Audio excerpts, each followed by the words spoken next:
Hi, good evening, boys and girls, ladies and gentlemen, and welcome to the first ever talent development program live streaming session. And I think it's a first for these kind of projects, and we are very happy that we could get to this point where we could actually speak to all 9 provinces.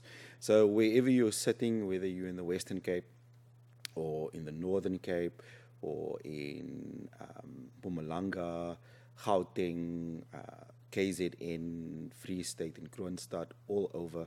We'd like to welcome all of you to tonight's session. And basically, tonight's session is it's centered around the application process, giving you guys a little bit of context about the program as a whole, then going to the application process and application process to the university.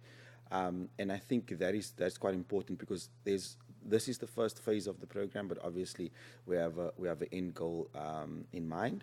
And then looking at a bursary portal that we've discovered to assist you in that process.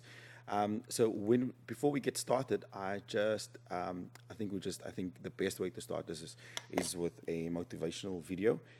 So if you allow me just to get to the video. So welcome, and let's. I don't know what that dream is that you have.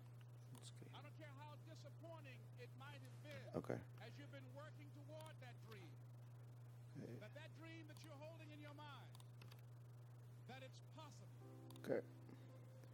Major That some of you already know Oxford. that it's hard. I don't know what that dream is that you have. I don't care how disappointing it might have been as you've been working toward that dream. That dream that you're holding in your mind, that it's possible.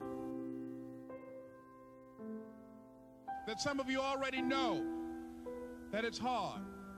It's not easy. It's hard changing your life. That in the process of working on your dreams, you are going to incur a lot of disappointment, a lot of failure, a lot of pain.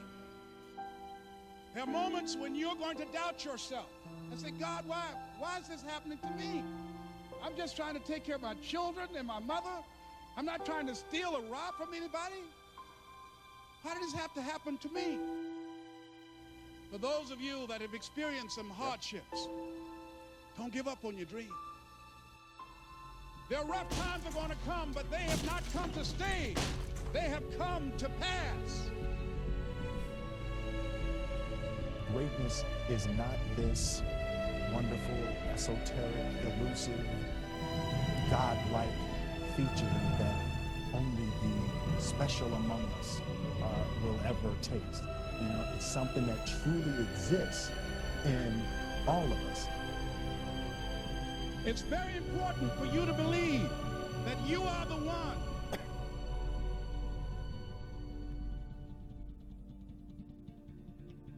Most people, they raise a family, they earn a living, and then they die. They stop growing, they stop working on themselves, they stop stretching, they stop pushing themselves. That a lot of people like to complain, but they don't want to do anything about their situation. And most people don't work on their dreams. Why? One is because of fear. The fear of failure. What if things don't work out? And the fear of success. What if they do and I can't handle it? These are not risk takers. You spend so much time with other people. You spend so much time trying to get people to like you. You know other people more than you know yourself. You studied them. You know about them. You want to hang out like them. You want to be just like them. And you know what? You've invested so much time in them, you don't know who you are. I challenge you to spend time by yourself. It's necessary that you get the losers out of your life if you want to live your dream. But people who are running toward their dreams, life has a special kind of meaning.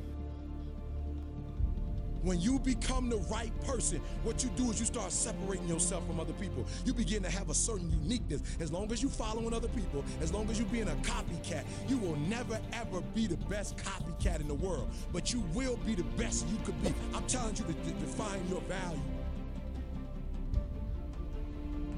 That everybody won't see it. That everybody won't join you. That everybody won't have the vision. It's necessary to know that you are an uncommon and breathe, it's necessary that you align yourself with people and attract people into your business who are hungry, people who are unstoppable and unreasonable, people who are refusing to leave life just as it is and who want more. The people that are living their dream of finding winners to attach themselves to. The people that are living their dreams of a people that know that if it's going to happen, it's up to them. If you want to be more successful, if you want to have and do stuff you ain't never done before, number two, I'm asking you to invest in you. To invest in you. Someone's opinion of you does not have to become your reality. That you don't have to go through life being a victim. And even though you face disappointments, you have to know within yourself that I can do this. Even if no one else sees it for me, I must see it for myself. This is what I believe, and I'm willing to die for it. Period. No matter how bad it is or how bad it gets, I'm going to make it. I want to represent an idea. I want to represent possibilities. And some of you right now, you want to be, you know what I'm saying, you want to go to the next level. I want to counsel, I want to be an engineer, I want to be a doctor. Listen to me. You can't get to that level. You can't get to the level economically where you want to be until you start investing in your mind. You're not reading books. I'm challenging y'all to go to conferences. I dare you to invest time. I dare you to be alone. I dare you to spend an hour getting to know yourself. When you become who you are, when you become the person that you were created to be, designed to be who you were designed to be, when you become an individual, what you do is you take yourself and you start separating yourself from other people. I challenge you to get to a place where people don't like you, it don't even bother you no more. Why? Because you're not concerned with trying to make them happy, because you're trying to blow up. You're trying to get to the next level. I need you to invest in your mind. Invest in your mind. If you still talk about your dream, if you still talk about your goal, but you have not done anything, just take the first step.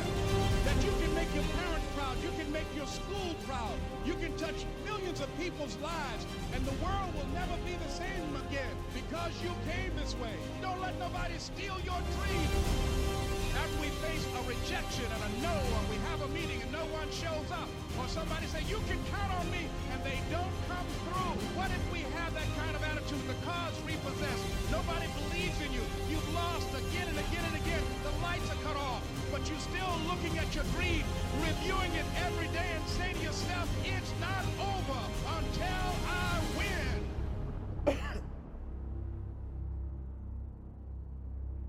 You can live your dream.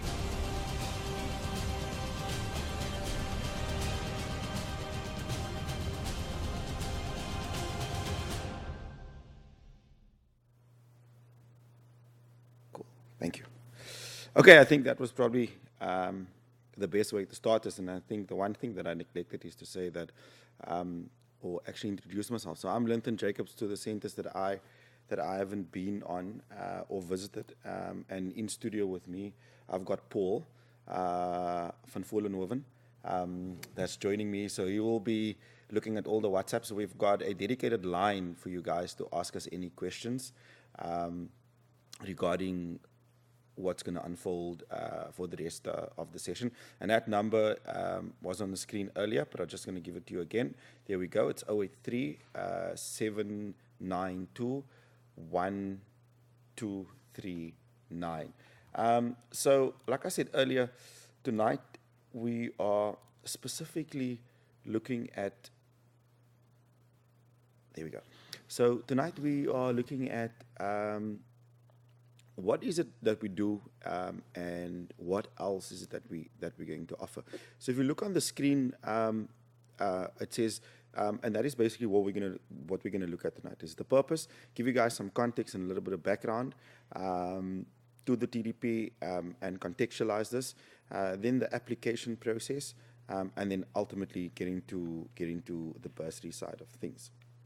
So I know you guys. This is the second. This is the second holiday school that you've been with us, myself, Paul, and Dr. Van Loo. We've been visiting you guys in April, and we're going to do so again in this week leading up. But I think it was just important to contextualize the session and just give you some background as to where you fit into this process that we call the Talent Development Program, and what is it that we ultimately want want to achieve. So for us, the purpose of the invention, and I think the best way to do it is this picture, is to where we identify the talent, which is you, really amazing students that's doing amazingly academically, and then provide an opportunity so that we can assist you in being a better you, both academically, also networking. We're looking at some of the outcomes a bit later, but specifically identifying the talent, which is the first block on the screen, and then secondly, providing the opportunity. Now, that's probably the most important block, and that is where the talent development program fits into the cycle. So we look specifically at providing opportunities, making the supplementary program available, giving you a bit of extra tutoring during the holidays to make sure that you maintain your current achievement and better to be able to access higher education. And then the last circle on that says achieve through your true potential, because ultimately once you have identified the talent, you provide the opportunity, and the two of them works hand in hand to be able for us to, or for you to achieve your true potential, to be able to get into university. So just some background where this all started. It's not a new program. It's been around. It's just been revamped a little, and you've also seen and you received your bags, and some of the branding is that this program is driven or funded by the Department of Science and Technology, and is directly linked with the National Development Plan. And one of the intentions or the aims of this plan is to increase the number of students eligible to study towards a maths and science-based university degree to about 450 by 2030. So we are contributing to that aim and intention of the NDP first and foremost.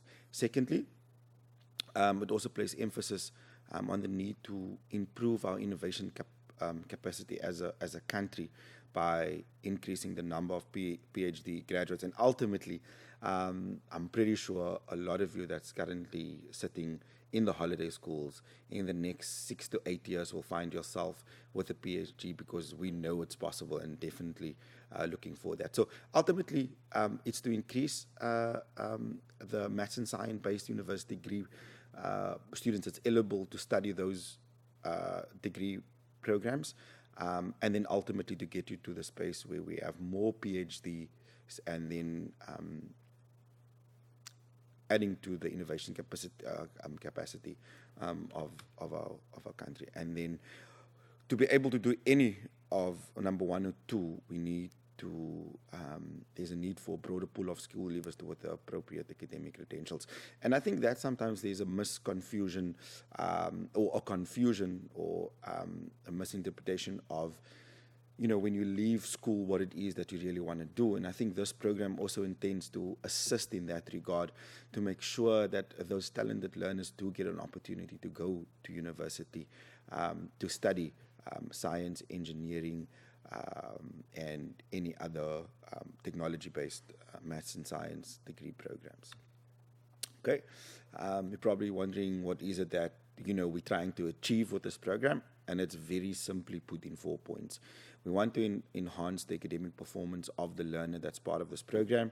Secondly, we want to increase your chances of access to higher education, to be able, and not only access, but we've got this thing that we say access with success, because that's quite important for us in to be able for you to get into university, but also to be successful.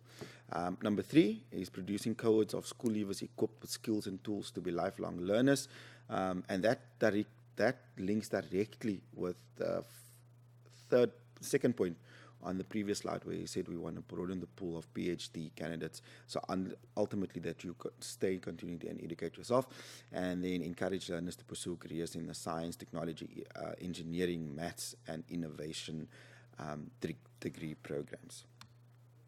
Okay. Outcomes of the intervention, and this is all the softer things around the program. First and foremost, academic development that is of utmost importance, right at the center of this program. self-confidence, self-directed learning, goal setting, interpersonal growth, a sense of purpose and self. So if you looked at the first video that we played, and it really spoke to having a dream, possibility as a whole, but all of that means nothing if you don't take the first step. And then the last three, which on Wednesday night, when we get into our foundational program, that will also be live streamed from our studios in Stellenbosch, will specifically look at time management skills, networking skills, study skills, and so that it's not only that we concentrate on academic. Yes, it's really important for us and right at the center of this program, but also to get into that side of it, to make sure that we holistically develop the learner. Something interesting, just to give you a little bit of context, I know that it's a bit blurry on the side, so I will just take you through it.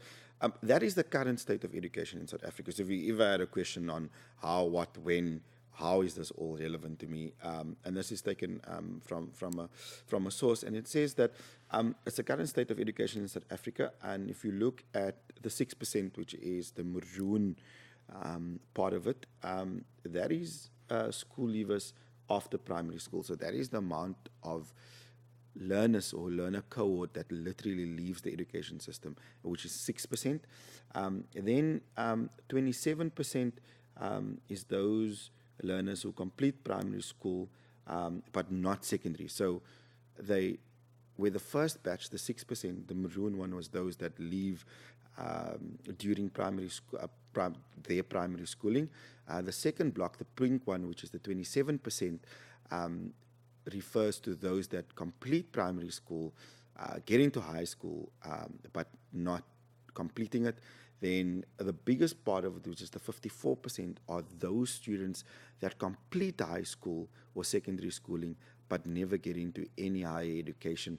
And then the last bit is the 13% of students that can actually go study. They are eligible to study a bachelor's degree program.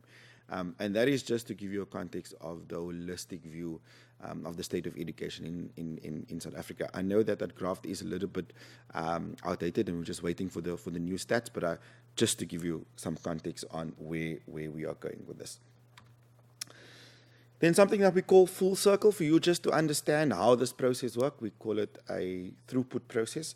And the first block that will go is the talent, the potential. I spoke about it earlier. That's you, the talented learner, academically. And for us, this process is to optimize your potential, to make sure that we can add value to your learning process and ultimately make sure that you do get the results, the academic results, to be able to get into university. And that we do by the supplementary programs that we do. So the talent development program is also called, within the education sphere, it's called a supplementary tutelage program, and that program assists the first block to be able to optimize the potential via or through the supplementary program. And then the last block, there we go. The last block is ultimately for you to enroll. And you can actually come all the way back to say, once you graduate, the fourth block will be, so the fourth block that's not there, and in the next 3 to 4 years, when we see the first of this group, of your group, that graduate from any university or University of Technology in South Africa, would then be the fourth block where it says graduate, and then obviously entering the job market and contributing to the economy of South Africa, and then also continue with postgraduate studies. So now that's a mouthful.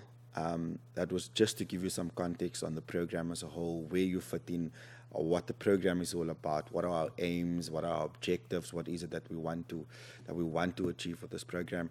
And I trust that you have a better understanding of how it works. And now we're actually getting into why we are here. And there's 2 blocks that is really important, and that is the application process. So some of you that's sitting and watching this already applied to 1, 2, 3, 4 universities. So bear with us. I think there are a few things that you might pick up during this process. And this is the stage where you could ask questions.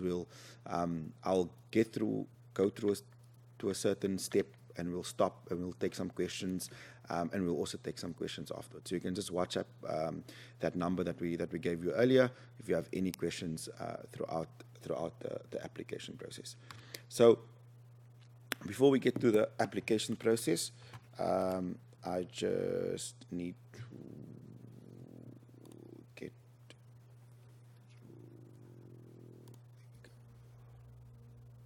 So you have to trust that the dots will somehow connect in your future. You have to trust in something, your gut, destiny, life. Okay, let's do this.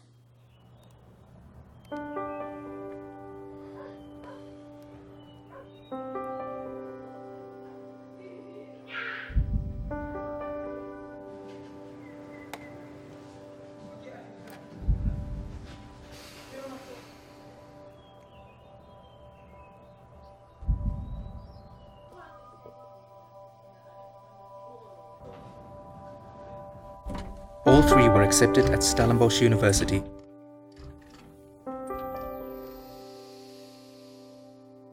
Jess was seen as the smart one of the family.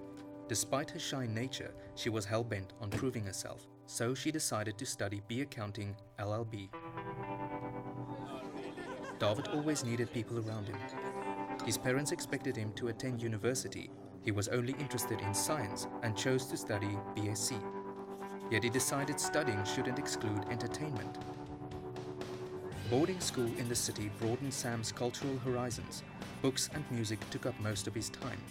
Coming from a traditional background, he was above all respectful. When his father decided chemical engineering would suit him best, he simply complied.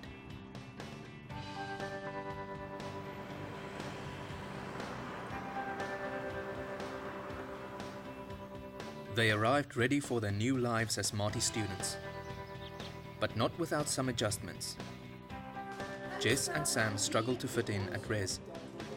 Jess was often seen with her nose in a book, and it quickly earned her the nickname Owl.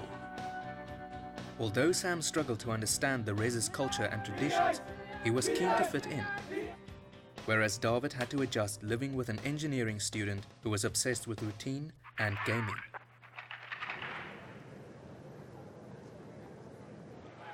Studies were also not what they imagined. Jess could be seen less and less. David's nightly escapades took its toll, and Sam just couldn't get excited about engineering. Jess started to feel frigid and alone. After an inspiring performance by the university choir, she sought comfort in her passion for singing. While Sam kept David in the loop of academic matters, he also rambled about his literary interests. Listening to Sam made David remember why he chose to study science in the first place. Singing brought back some life into Jess. Her habit of humming drew the attention of a young musician who invited her to audition for his band, Lumen and Fib. 3 weeks later, she got on stage for the first time. David heard about the band's first gig and asked Sam to join him. The opening poetry reading sparked Sam's literary aspirations more than ever. This revitalized him quite a bit. The moment she got on stage, David fell utterly in love with Jess.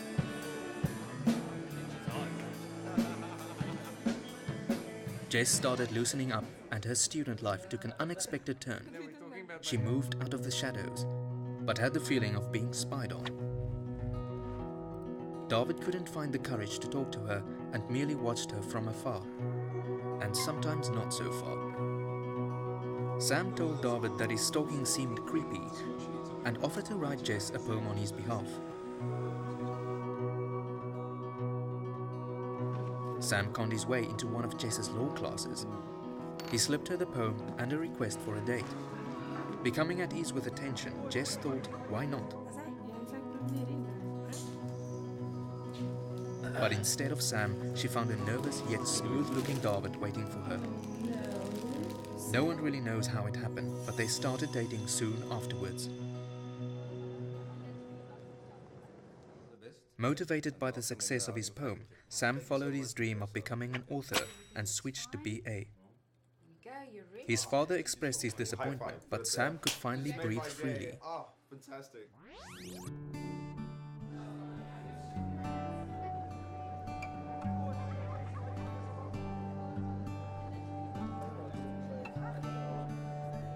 David and Jess were in their own bubble. They undoubtedly turned heads, not to mention stomachs. Sam discovered that the social sciences are not the picnic some people make it out to be. For hours he was lost thinking about social, political, and ethical issues. He concluded that a different mindset needs a new activity. So he started rowing. He also later claimed that rowing inspired poetic insight. As Jess's course became more demanding, she retracted into solitude again. With Sam gone, David was getting bored with his studies. Yet with Jess's tight schedule, he felt obligated to work hard. So, unfortunately, the romance that bloomed started to fade. Meanwhile, Sam had a little run-in with the law. He broke into the botanical gardens and stole a flower for a date. After this, he had full confidence in campus security's quick response. Jess's academic frustration resulted in absent-mindedness and a short temper. She quit the band after a difference of opinion. David started to exercise, but remained apathetic. During his 12-hour community service, Sam started to disagree with a loudmouth. That's the reason that you're here. This in turn inspired him to join the Student Representative Council. Jess dealt with the breakup by burying herself in her work, although her grades didn't reflect the effort. David grew a morning beard and stopped going to class. He reckoned WebCT's class notes would be sufficient. Bro, you don't look so good. No, I'm awesome, man. Sam stepped in. First he thought a razor and a haircut at the Nielsen might do the trick. Hey, come. Finally he convinced David to see the campus psychologist. Sjoe David, ek wonder of dit nie tyd is dat jy iets heeltemal niets moet probeer nie. Taking her advice literally, David embarked on a 3-month research expedition to Antarctica. Sam was relieved to return to his own work. Since David and his car were now gone, he decided to get his driver's license. After the first lesson, he was glad to get out of the car, but his driving episode inspired him to write a short story for which he received top marks. Because of her zombified appearance, Jess's lecturers were concerned and supported her to get back on track. What followed was an anomaly. Jess was appointed mentor at Res and became a presenter on MFM. She even started writing her own column for the Marty. David's trip to Antarctica was life-altering. He became passionate about conservation, joined Marty community service, and started attending classes. Quite the poster boy, but in an interview with the Marty, he confessed that everything started with a broken heart. Sam matured as a writer. With the help of his lecturers, he entered literary competitions and received critical acclaim. One of Sam's poems was published, and in an interview, he revealed his plans to broaden his oeuvre.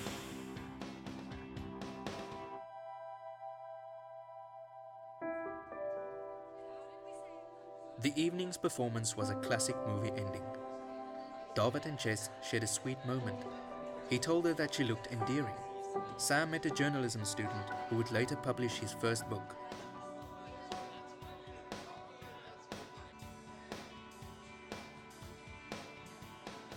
All three graduated and saw the world open to them.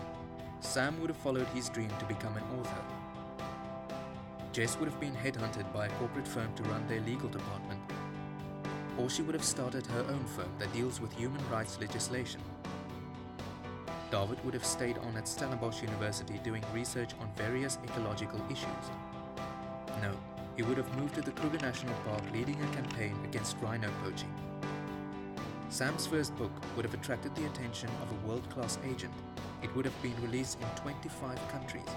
Jess might have chosen to render public services at the Stellenbosch University's Legal Aid Clinic, while David traveled the world lecturing about sustainability. Sam's work would have inspired school children and students alike.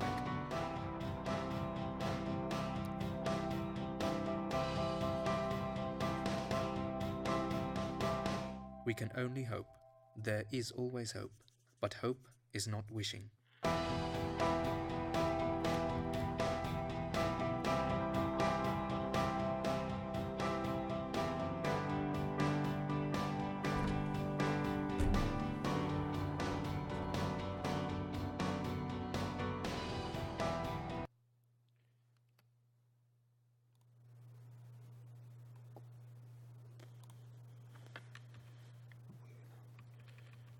Okay, let me just get through where I need to be. There we go.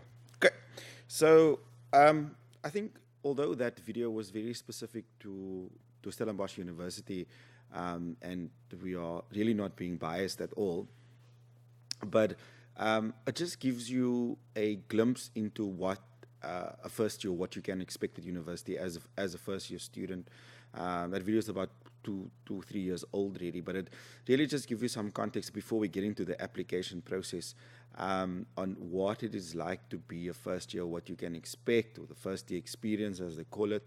But I also just really need to caution you that you will see that the creative line or direction of that video clip was everything that you could do, and it went full circle back to the application process, which basically means that nothing of that is possible if you don't apply.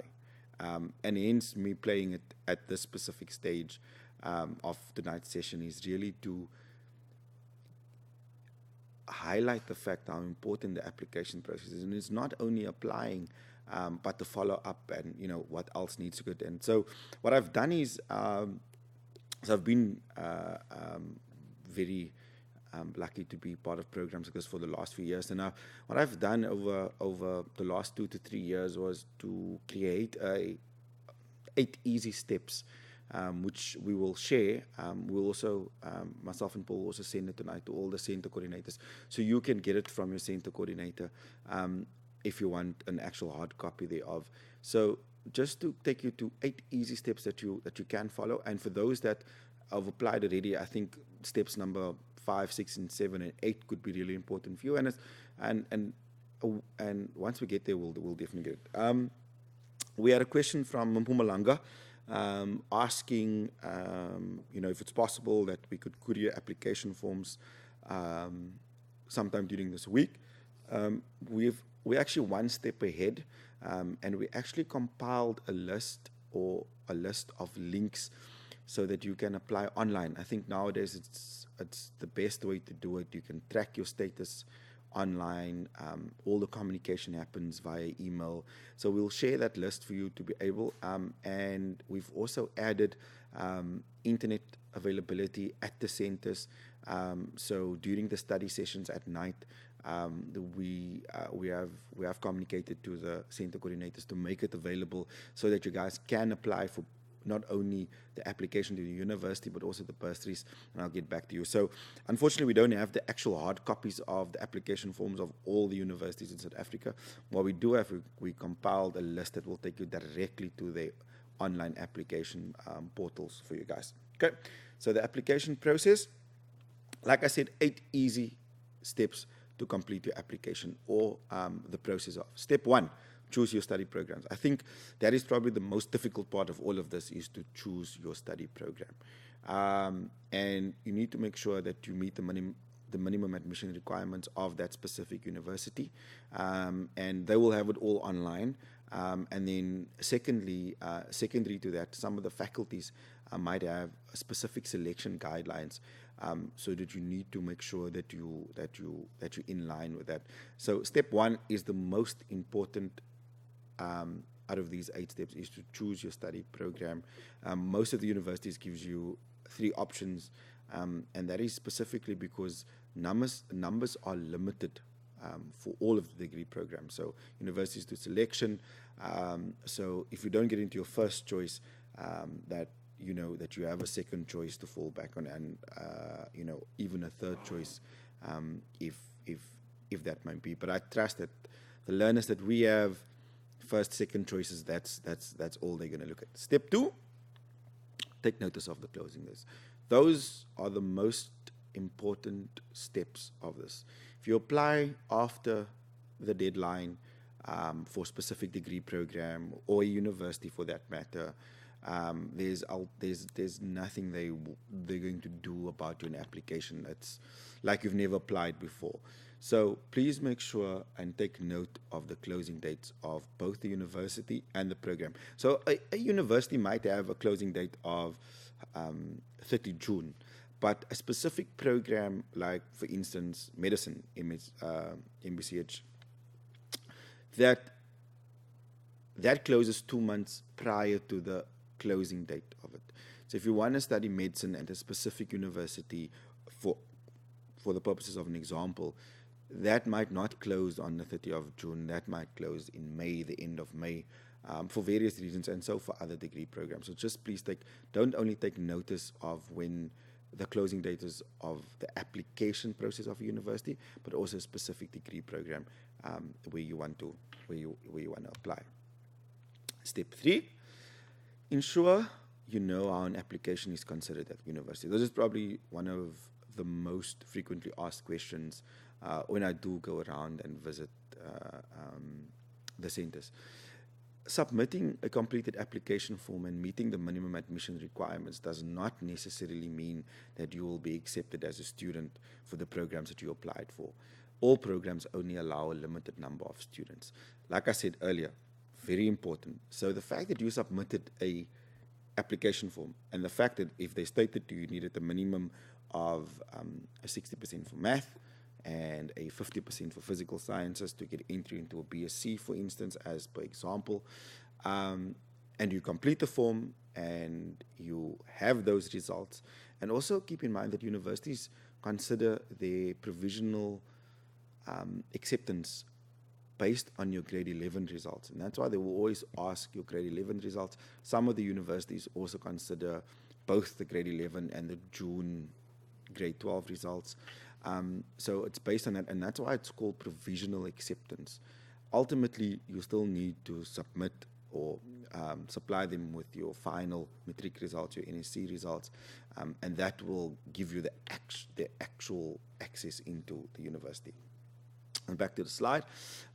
So all programs have they only allow a limited number of students into that specific discipline.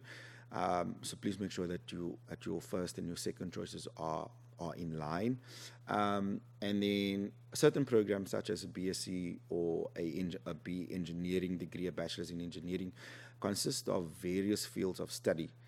You need to indicate very clearly which program it is that you want to apply for and the particular field of study. So for example, you'll need to indicate if you're going to do a BSc, if it's going to be a BSc in microbiology, a BSc in human life sciences, a BSc pure physics. And the list is as ending. Same with engineering, civil engineering, electrical engineering, mechanical engineering, and it goes on and on and on. Also make sure when you go onto the site that the university that you apply for do offer the courses that you want to study. All universities does not offer all of the known degree programs. About 90% of them will have most of it, but some universities specialize in certain areas. So please make sure when you do apply. So there's a lot of reading and research that you'll need to do. But if you want to study medicine, if you want to study a BSc, if you want to study engineering, so civil engineering, that you can get at most of the universities in South Africa. But if it's something that it's very specialized, just read up and make sure that the university that you do apply to do have or do offer that specific degree program for it. Also, if you are studying something that is not very specific to a degree program, but rather a career path, if you want to become a pilot, please make sure that you plot research the career path before applying. Make sure that you are doing the correct bachelor program to be able to reach your end goal, basically, right? Step 4, so you've done all the research. Now you know exactly what it is that you want to study. Now you have to apply. So you can apply online or via hard copy. Please follow the steps as set out in the e-application or the hard copy form of the specific university. I can't stress this enough. Please make sure that you apply and follow the steps and rules of the application process. Because something as simple as not completing a certain section or at a certain time, or giving them certain info as part of their process might just, your application null and void because you didn't follow the correct steps. So please make sure that you read. It differs from university to university, and that's why I couldn't give you a set steps. These 8 steps are merely probably the most frequently asked questions and the best way to navigate yourself to the university application process. Step number 5. So now you're on your way to apply online or via hard copy if you could get a hard copy from the university or one of their recruitment agents. Step number 5, complete the application and send the required documents. So apply, whether it's online or hard copy, you need to complete the application and send the required documents. The second part of that step is probably the most important for the specific step. Please ensure that your application is completed correctly. Please make sure that your form is completely, fully and duly completed. Incomplete applications will not be processed, which means that it's the same as not applying. So please make sure that you, if you need some assistance, ask the guidance teacher at the school, ask the principal, ask the uncle, ask a cousin that's studying. Ask someone to assist if it's if it's something that you don't understand, or just to make sure because that is quite important that the application is completed fully and duly, so that it can actually be considered as a full application.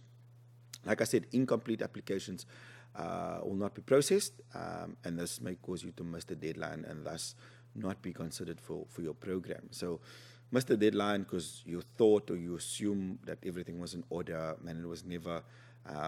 After the deadline, they're not going to accept the resubmission of your application.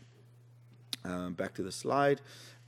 Please be sure to review your application status to ensure that your application is complete and that your required admission documents have been received and attached. So those are usually a certified copy of your ID, a certified copy of your grade 11 and or grade 12 June results, or whatever that university requires. And those are usually your standard, and if some universities request other supporting documents, you need to adhere to the requirements for your application to be complete. So you send in if you applied online, they will communicate with you exactly how you upload those documents, or you send it via courier or registered post, post it to them, and then also continuously check your status online or call them as soon as you get sorry, just a bit dry. As soon as you get your provisional student number to that. Right. Step 6, another goodie, write the NBTs. It's also just abbreviation for the National Benchmarking Test. It is compulsory for all prospective first-year students to write the National Benchmarking Test. And it is a test that is administered centrally, and certain degree programs might have deadlines for you to complete the NBT, as your results or your achievement in the NBT is used in their selection process. So, like I said, you need to read what that specific university requires of you.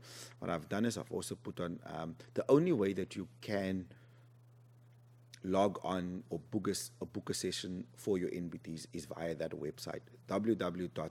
nbt.ac.za, or you can give them a call on 021-650-3523. But we will also share this, like I said earlier, so you'll have it. But the best way is to go online so you can see exactly where the centers are, where you can make a booking. Also make sure with the university that you're doing, because there are 2 sets of tests to make sure that which ones you need to write. The one is math, so that you make sure that you write both tests if needed, or only the one depending on your degree program that you. But I think all of you will need to write both. Going into engineering and science-based programs, it is quite important that you write both. So nbt.ac.za, you go on there. The site is very easy to navigate, and that is the only way that you can book a session to write the test, right? And the deadline, the overall deadline of writing an NBT is anything up until before you register. But like I said earlier, if you look in that slide in the second paragraph, it says certain degree programs, they require you to write it before a specific date, because they will need your marks, because they will use that as part of the selection, and those are usually the high selection, high priority programs like medicine, becoming a doctor. Those guys take your NBTs as part of a selection mark, with all of the other factors. So that's steps number 6. But for the rest of the degree, each university will literally state when you need to write this.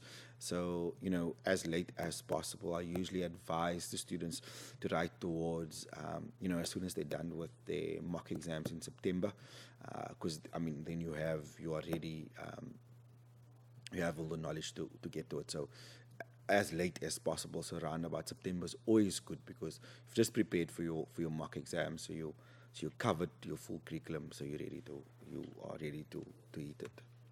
Okay. Step number 7. This is where you will receive your provisional student number, and which will allow you to monitor your application status, right? So each university have got a numbering system, and that number you're going to write, you can remember for the rest of your life. You're going to write it on any test book, anything that relates to it. So the university will acknowledge your receipt of application and via email or letter, depending on how you applied. So if you applied online, it's usually via email, because you'll need an email address to apply online. And if you applied a hard copy, they will send you an email and probably a letter as well. Usually in the forms, they'll ask what is the best way to communicate with you. You'll receive a student number for identification purposes, and that is your registered number to that institution. If you want to check anything, you need to reference that number, and then it'll be able to give you all of it. And with the student number, like I said, you can track your status of your application, both for your studies and your residence, where, and if applicable, if you applied to stay in the residence of that university. Step number 8, and this is also another goodie. So conditional admission and registration. So if you are offered, so you've applied now, you went from step 1 to number 7, you've applied online, or you applied to the university, they acknowledge the receipt of your application, they processed your application, they've given you a provisional student number, and you are provisionally accepted.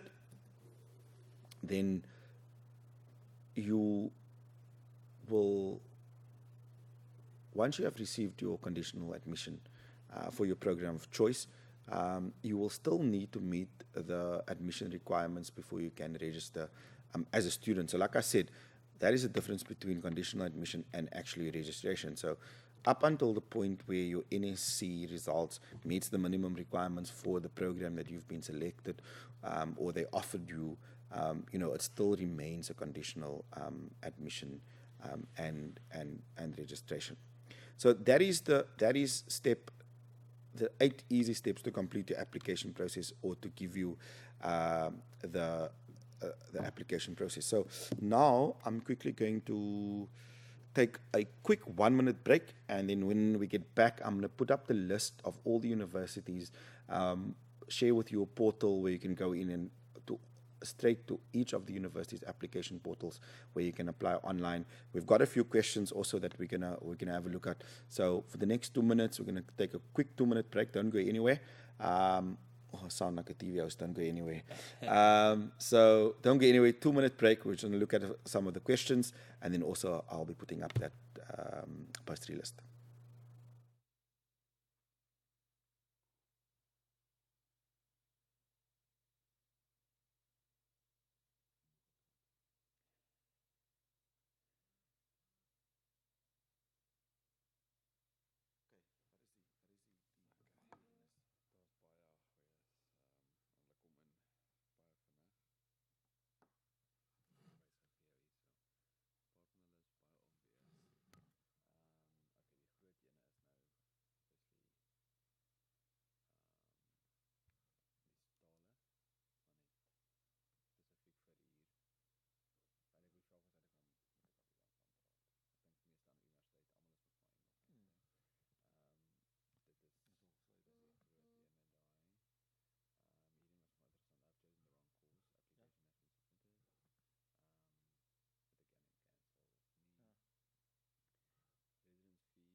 Welcome back. So myself and Paul, we've looked at some of the questions, and they're coming in hard and fast. So just bear with us, and I think some of you will probably have the same kind of questions, because we have received questions, same question 5 or 6 times, because I mean it's coming from all 9 provinces. So just bear with us. Okay, so the first question was the one about the application forms. So if you look on your screen now, we have a list of application links. Now these links will take you directly to the application portals of all of these universities and tell you exactly how, when, what, and start from it. Then what they've also have is or what we actually got, you guys, is the careers portal, which I'm going to show you right now, which is probably the best way to go about it. So you can use this list as reference, which we will share with the centers. And then the careers portal is right here. There we go. Right. So like we said earlier, there will be laptops, computers available with internet for you guys to be able to look at some of these options and even apply while you're there, so that you are connected to the internet. Now, these gives you exactly when the different universities closes. So let's do the top. Let's do 3 or 4 of these. So the one here where the cursor is going, Northwest Universities, applications close on the 29th of September for all programs. Rhodes University, all applications close on the 30th of September 2017. Stellenbosch University, unfortunately, they've closed on the 30th of June, so they've closed on Friday, so they close already for all. The University of UCT, they close on the 30th of September. The University of Free State, Koffsies, they still need to put in a date here. It's to be confirmed, which means it's open, so you can still apply. And then you'll see, once you're on the portal, the link that we'll share with you, these are specific links here that will take you directly to the application. So if you click on one,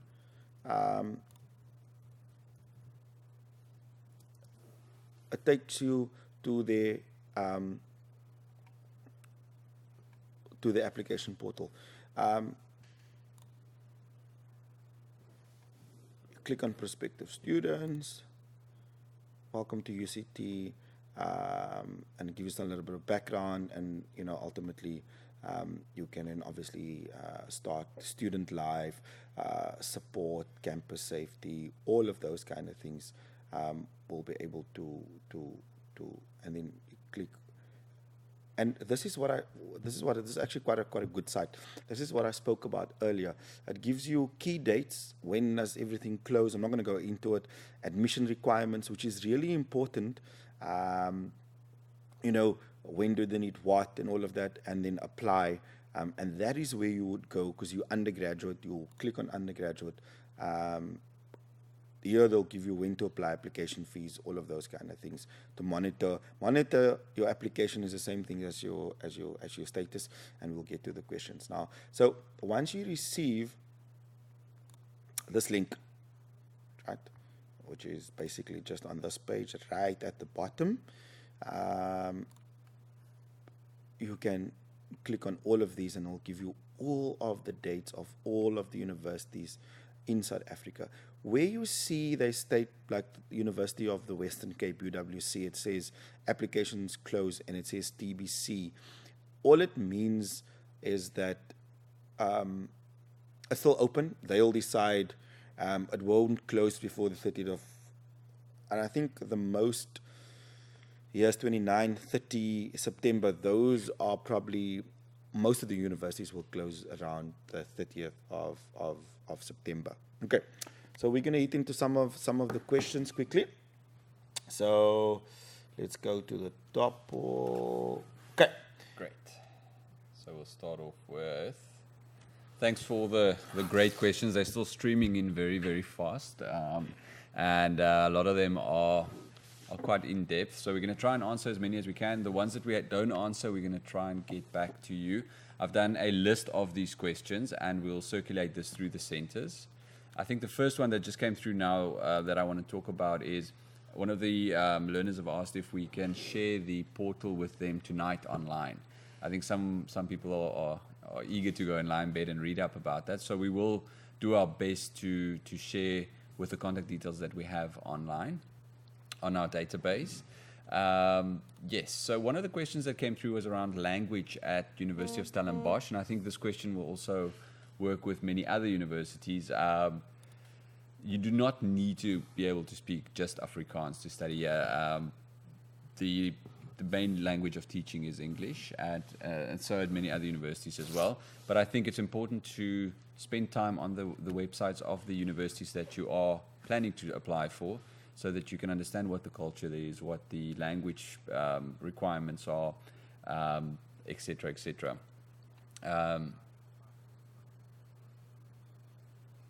Thank you. Okay, great. We're gonna grab a few more, and then we're gonna start closing off. Another question we have here is, I've chosen the wrong course. I've already applied for this course. Can I now apply for another course at the same institution? I think it's important that you note, if the applications are still open, that you can apply, but please inform the faculty that you have applied for before as well, that you're not going to study with them anymore. Otherwise, they have to go through the whole admin process of processing that for you. If you did not hand in the required documents for an application by the deadline, usually there is a grace period. Just confirm that with the university that you are applying for. They'll give you a 30-day usually grace period that you can that you still have to send those documents through. If you submit on the closing date of an application, it'll still be accepted because that is basically up till 12 o'clock that night. It'll still be open. Then a good question, and I think this will be the last one that we answer, is, now that I'm part of the TDP program, will I be accepted to study at the University of Stellenbosch? Obviously, we'll open up the opportunity to all participants of the TDP, but it's important to note that everybody will still have to go through the same application process. You will have to meet all the criteria, and being part of the TDP doesn't necessarily mean that you are now going to jump the queue. We all still have to work hard, we all still have to study, and the same application process will apply. What we will do, as Dr. Van Loo said last night in the Western Cape, is we will supply you with a letter stating that you were part of this program and that you were chosen for it. Cool. Great. Okay, thanks, Paul. And like you said, we obviously can't get to all of the questions, and our time is now expired. Time flies when you have so many things to do. But what we'll do is we'll definitely have a look at some of the questions still, and just respond to you guys directly. And then lastly, in the last minute, I just want to show you this portal. So this is the bursary part of it. And what I've done is, so we're going to share two portals with you. The one is the career portal, where you can go to all online universities, and this is the bursary portal. So I've searched here. All you do is you search here for the specific program or bursary that you would like. When it closes, and I've searched for SASL, and then you can get the engineering, whatever, and you can go on and on and on. When you open, let me just go back right to the beginning. There we go. This is the landing page, and then it also give you this nice popular bursary categories or top company bursaries for you to go in, and this takes you exactly to the application process, where you can do online applications and make sure that you do get it. Like I said, we'll have the internet available, so guys, please take the time out to apply for bursaries. It's really, really, really important. NSFAS is another one that's not listed on there, but we all know there's more funding prioritized via NSFAS for students that comes from poor backgrounds, to be able to come to university and be able to afford to pay for their studies. So please make sure that you get on the bursary cycle. So from myself and Paul, thank you very much for spending some time with us tonight. And from the questions we can see, you guys are very excited. You can also, from the centers, from tomorrow on, we'll be visiting the centers. So myself and Paul and Dr. Van Loo will be at the different centers. So if you have a few questions, prepare it, and also ask them when they're on site some of those questions. And some of the questions that we can't answer, we'll refer back and then get back to you. But we trust that you will enjoy the rest of the week with all that is prepared for you guys. Be academically engaged, enjoy the time, make friends, network, and just have fun. After this, you still have 2 weeks to sleep late and all of that. So don't worry about that right now. Now work hard. That is what's going to put you apart of the rest. Is this little bit of sacrifice. There's nothing in life that's worth, mentioning or getting without any sacrifice. So for myself, thank you very much for spending some time with us. Thank you very much, guys. Have a good week. Keep well. Cheers.